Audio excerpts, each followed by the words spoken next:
Hello everyone, welcome to career wisdom. তোমাদের সঙ্গে রয়েছি আমি সুব্রত। বন্ধুরা, গুরুত্বপূর্ণ একটা আপডেট নিয়ে চলে এলাম। রাজ্য পুলিশের নিয়োগ সংক্রান্ত একটা বড় খবর প্রকাশিত হলো। রাজ্য পুলিশে অর্থাৎ পশ্চিমবঙ্গ পুলিশের নিয়োগ সংক্রান্ত নিয়মে বেশ কিছু পরিবর্তন হবে এবং বড়সড় পরিবর্তন বলা যায়। কারণ ইতিমধ্যেই রাজ্য পুলিশ ওয়েলফেয়ার বোর্ড থেকে একটা প্রস্তাব পাঠানো হয়েছে রাজ্যের স্বরাষ্ট্র দপ্তরের কাছে এবং সেটা কিন্তু গৃহীত হয়েছে। সেটা অনুমোদিত হয়ে গেলে কিন্তু রুলসটা লাগু হয়ে যাবে রাজ্য পুলিশের নিয়োগের ক্ষেত্রে।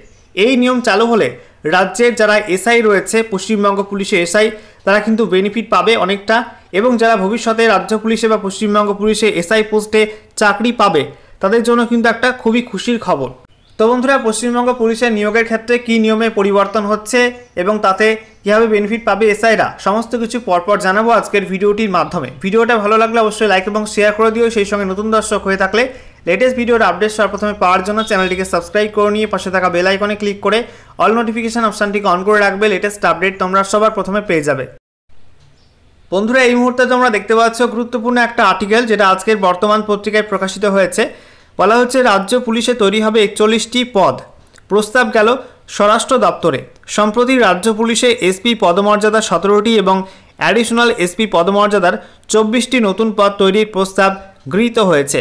কি বলা হচ্ছে আমরা একটু ডিটেলসে দেখে নেব। বলা হচ্ছে সম্প্রতি রাজ্য পুলিশে এসপি পদমর্যাদার 17টি এবং অ্যাডিশনাল এসপি পদমর্যাদার 24টি নতুন পদ তৈরির প্রস্তাব গৃহীত হয়েছে। নতুন পদগুলির সবকটি নন আইপিএস হিসাবে গণ্য করা হবে। এই প্রস্তাব পাশ হলে রাজ্য পুলিশে আর্মড এবং নন আর্ম শাখায় কর্মরত এসআইরা প্রমোশন পেয়ে ধাপে ধাপে এসপি এবং অ্যাডিশনাল এসপি পদে উন্নীত হতে পারবেন। ভবানী ভবনের এক বিশেষ সূত্রে এই খবর জানা গিয়েছে। এরপরে বলা হচ্ছে কলকাতা পুলিশের ক্ষেত্রে এসআই ও সার্জেন্টরা ধাপে ধাপে প্রমোশন পেয়ে ডিসি হতে পারেন, কিন্তু রাজ্য পুলিশের ক্ষেত্রে কর্মরত এসআইদের কার্যত এই সুযোগ নেই। রাজ্য পুলিশের অফিসারদের ডিএসপি পদ থেকেই অবসর নিতে হয়। একই রাজ্যে দুই বাহিনীর এই বৈষম্য নিয়ে চাপা ক্ষোভ ছিল রাজ্য পুলিশের অফিসার মহলে। 2011 সালে রাজ্যে পালা বদলের পর তাই দীর্ঘদিনের এই বৈষম্য দূর করার জন্য রাজ্য সরকারের কাছে ওয়েলফেয়ারের পক্ষ থেকে দাবি তোলা হয়েছিল। তারপরে রাজ্য পুলিশের শীর্ষস্তর থেকে সম্প্রতি একটি লিখিত প্রস্তাব পাঠানো হয়েছে স্বরাষ্ট্র দপ্তরের প্রিন্সিপাল সেক্রেটারির কাছে। এই প্রস্তাব আগামীতে মন্ত্রিসভার বৈঠকে পাশ হলে তা রাজ্যপালের কাছে পাঠানো হবে।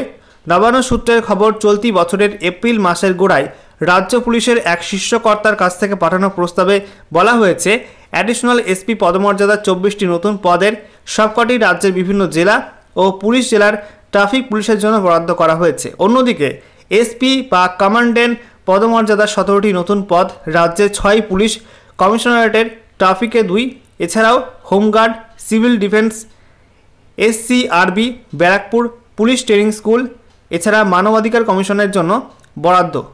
তো বন্ধুরা, আশা করি তোমরা বুঝতে পারলে যে আমাদের রাজ্যের মধ্যে পশ্চিমবঙ্গ পুলিশ অর্থাৎ ডব্লিউবিপি এবং সেই সঙ্গে কলকাতা পুলিশ অর্থাৎ কেপির রিক্রুটমেন্ট রুলস কিন্তু ভিন্ন ভিন্ন ছিল। কলকাতা পুলিশের ক্ষেত্রে এসআই এবং সার্জেন্ট পোস্টে যারা চাকরি করছে তারা কিন্তু প্রমোশন পেয়ে ডিসি হতে পারত, কিন্তু সেই সুযোগ রাজ্য পুলিশের ছিল না, অর্থাৎ ডব্লিউবিপির ক্ষেত্রে ছিল না।